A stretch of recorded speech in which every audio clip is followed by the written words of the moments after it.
श्री स्वामी समर्थ. तर बऱ्याच जणांचे मुलं अभ्यासात कच्चे असतात किंवा त्यांचं लक्ष अभ्यासात लागत नाही किंवा असं बरेच मुलं असतात की ज्यांना अभ्यास तर करायचा असतो पण लक्षात काहीच राहत नाही किंवा घरात उद्धटपणा करणे, कुणाचं काहीही न ऐकणे. विद्यार्थी आहेत, लेखक आहेत, अध्यापक आहेत, शिक्षक, ह्या सगळ्यांसाठी कुणीही असो, महिला असो, महिला देखील आपल्या मुलांसाठी मी सांगते ते उपाय करू शकतात. आता उद्या संकष्ट चतुर्थी आहे आणि मी जो उपाय सांगणार आहे तो आहे सिद्ध गणेश यंत्राचा, जेणेकरून याचा आपल्याला लाभ घ्यायचा आहे. आता बघा, आपल्याला जो हा उपाय करायचा आहे तो उपाय आपल्याला 21 विनायक चतुर्थी किंवा संकष्ट चतुर्थीला करायचा आहे. आणि बघा, महिन्यातून आपल्याला 2 चतुर्थी मिळतात. एक आहे विनायक चतुर्थी आणि एक आहे संकष्ट चतुर्थी. तुम्ही विनायक चतुर्थीचे पण 21 दिवस करू शकता हा उपाय, आणि संकष्ट चतुर्थीलाही 21 संकष्ट चतुर्थीला हा उपाय करू शकता. तर आपल्याला काय करायचं आहे, तर बघा आपल्या घरात आहे ना, बऱ्याच जणांची मुलं काय करतात, शाळेत जातात, अभ्यास करतात पण लक्षात काहीच राहत नाही किंवा ते अभ्यासात कमकुवत असतात, वीक असतात. किंवा काहींचे मुलं काय असतात, म्हणजे लहानपणापासूनच उद्धटपणा करणे, कुणाचं काहीच न ऐकणे, अशा बऱ्याच घटना असतात आपल्या घरात, ज्या आपण कोणाला सांगू तर शकत नाही आणि सहन पण होत नाहीत. आणि आपल्याला हे देखील कळत नाही की नेमकं काय करावं. मग त्या लोकांसाठी हा उपाय आहे. तर ज्या महिलांना असं वाटतं की आपले मुलं खरंच घरात व्यवस्थित वागत नाही आहेत किंवा अभ्यास करूनही त्यांच्या लक्षात राहत नाही किंवा बरेच कामं अडलेले आहेत अभ्यासाच्या बाबतीत, विद्यार्थ्यांच्या बाबतीत, लेखक असतील, शिक्षक असतील किंवा संशोधक, कोणीही अभ्यासाच्या जे बाबतीत आहेत गोष्टी, त्यांच्यासाठी हा उपाय असणार आहे. आणि कोणत्याही 21 विनायक चतुर्थी किंवा 21 संकष्ट चतुर्थीला हा उपाय आपल्याला करायचा आहे. आणि कोणतीही महिला आपल्या मुलांसाठी देखील हा उपाय करू शकते. तर बघा, आपल्याला काय करायचं आहे, विड्याच्या पानावर रक्तचंदनाने किंवा दुर्वांकुराने, आता बघा रक्तचंदन सगळ्यांकडेच अवेलेबल असेल असं नाही, मग तुम्ही दुर्वा, आपण जे श्री गणेशाला दुर्वा वाहतात त्याची एक 3 पत्त्याची काडी घ्यायची आहे. त्या दुर्वांकुराने आपल्याला विड्याच्या पानावर हे यंत्र तुम्हाला काढायचे आहे. आता हे यंत्र काय आहे तुम्हाला मी व्हिडिओमध्ये दाखवते, तुम्हाला स्क्रीनवर दिसत असेल. या पद्धतीने तुम्हाला हे सिद्ध गणेश यंत्र काढायचे आहे. तर बघा, सगळ्यात आधी आपल्याला प्रथम बाजू चौकट आपल्याला त्याच्यावर ड्रॉ करायचे आहे किंवा रेखाटायचे आहे. त्यानंतर 8 पाकळ्यांचे कमळ तयार करायचे आहे आणि त्याच्यानंतर वर्तुळ व वर्तुळात षटकोन, आणि त्यानंतर मध्यभागी ओम गम हे बीज लिहायचे आहे. हे 2 शब्द लिहायचे आहेत. तर बघा, 21 दुर्वा व लाल फुलं पूजेत अवश्य असायला हवेत बरं का.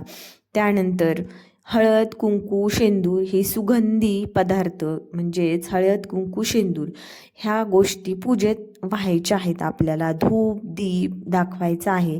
गणपतीची नित्याची जी आपण आरती म्हणतो, ती आरती आपण पूजा केल्यानंतर म्हणायची आहे. पूजा करत असताना ओम गम गणेशाय नमः हा मंत्र आपल्याला पूजा करताना कमीत कमी 108 वेळा म्हणायचा आहे. जास्तीत जास्त तुम्ही कितीही वेळा हा मंत्र म्हणू शकता. ज्यांना शक्य असेल त्यांनी गणपती अथर्व शीर्ष 21 वेळा म्हणायचे आहे. गणपती अथर्व शीर्ष खूप महत्त्वाचे मानले जाते. तुम्ही हे अथर्व शीर्ष वाचले तर खूप म्हणजे खूप महत्त्वाचं आहे आणि तुम्ही हे करू शकता. म्हणजे वेळ काढला तर नक्कीच या गोष्टी आपल्याकडून होतात. आता हे असे यंत्र 21 वेळा 21 चतुर्थींना काढायचे आहे. म्हणजे जर तुम्ही विनायक चतुर्थीला म्हणजे विनायक चतुर्थी 21 वेळेस करत असाल तर 21 विनायक चतुर्थीला हे यंत्र 21 वेळा काढायचे आहे. म्हणजे प्रत्येक विनायक चतुर्थीला आपल्याला हे काढायचे आहे. किंवा संकष्ट चतुर्थीला तुम्ही काढू शकता. अशा संकष्ट चतुर्थीला करत असाल तर तुम्ही करू शकता. आणि यामध्ये आपल्याला खंड पडू द्यायचा नाहीये. जर तुम्ही संकष्ट चतुर्थी करत असाल तर नित्यनेमाने प्रत्येक महिन्याला संकष्ट चतुर्थीला तुम्ही हे व्रत करायचं आहे. त्याच्यात कोणत्याही प्रकारचा खंड पडू द्यायचा नाहीये. अर्थातच जर महिलांचे पिरियड्स वगैरे असतील आणि त्यामध्ये जर एखादी संकष्ट चतुर्थीचं तुमचं व्रत येत असेल तर ती संकष्टी चतुर्थी सोडून पुढे तुम्हाला पुढच्या संकष्ट चतुर्थी तुम्हाला काउंट करायच्या आहेत, पण खंड पडू द्यायचा नाही. तर बघा, प्रत्येक यंत्राचे विसर्जन नदीत किंवा विहिरीत करायचे. कुठेही हे यंत्र कुठेही पडता कामा नये. म्हणजे ह्याचे विसर्जन नदीत किंवा पाण्यातच व्हायला हवे. आणि फक्त जे 21वे शेवटचं जे तुमचा संकष्ट चतुर्थीचे व्रत असेल ते 21वे यंत्र विसर्जन करायचे नाही आहे आपल्याला. ते यंत्र एका ताईतमध्ये ठेवायचे आहे. म्हणजेच पेटी असते त्याच्यामध्ये ते घालायचे आहे आपल्याला. आणि ते आपल्याला आपल्या उजव्या दंडाला, म्हणजे तुम्हाला ज्याच्यासाठी हे व्रत करायचे आहे, आपल्या मुलासाठी किंवा कोणासाठी ज्याच्यासाठी हे व्रत करत आहात त्याच्या उजव्या दंडाला बांधायचं आहे. किंवा ते ताईत किंवा ती पेटी तुम्ही गळ्यात घातली तरी चालेल. आता बघा, विद्यार्थी असो, शिक्षक असो, लेखक असो, कोणत्याही क्षेत्रातील व्यक्ती असो, ह्या लोकांनी हा प्रयोग केला किंवा हा उपाय केला, त्यांना बुद्धिदाता श्री गणेश त्यांच्या संकल्पित कार्यात यश, कीर्ती, भरभराट, ज्या काही मनोवांछित इच्छा असतील त्या हे आपले श्री गणेश हे सिद्ध गणेश यंत्रची जे आपण व्रत करत असणार आहोत त्याच्यामध्ये आपल्याला भरभराट देईल किंवा आपल्या कार्यात सफलता देतं. आता जे विद्यार्थी अभ्यासात कच्चे असतील, त्यांच्या अभ्यासात लक्ष केंद्रित होत नसेल, घरात उद्धटपणा करत असतील किंवा घरात कोणत्याही प्रकारच्या शिक्षणाच्या बाबतीत अडचणी असतील तर हा अनुभव नक्की घेऊन बघावा. आणि ही कळकळीची विनंती आहे महिलांसाठी, ह्या गोष्टी नक्की करून बघाव्यात. बघा, 21 चतुर्थींना अर्थातच उपवास करायचा आहे आपल्याला. आणि ज्याप्रमाणे आपण संकष्ट चतुर्थीचे व्रत करतो, संध्याकाळी आपण चंद्राची पूजा करूनच हे व्रत सोडतो, त्याचप्रमाणे हे व्रत करायचं आहे. फक्त जे मी तुम्हाला सिद्ध गणेश यंत्र सांगितलेले आहे ते आपल्याला ड्रॉ करायचे आहे किंवा रेखाटायचे आहे.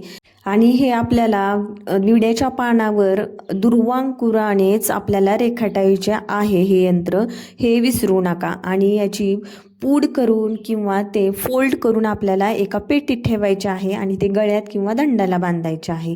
तर हा प्रयोग किंवा उपाय नक्की करून बघा. माहिती कशी वाटली कमेंट करून नक्की सांगा. भेटूयात नंतर अशाच एका नवीन माहितीसह. तोपर्यंत धन्यवाद. श्री स्वामी समर्थ.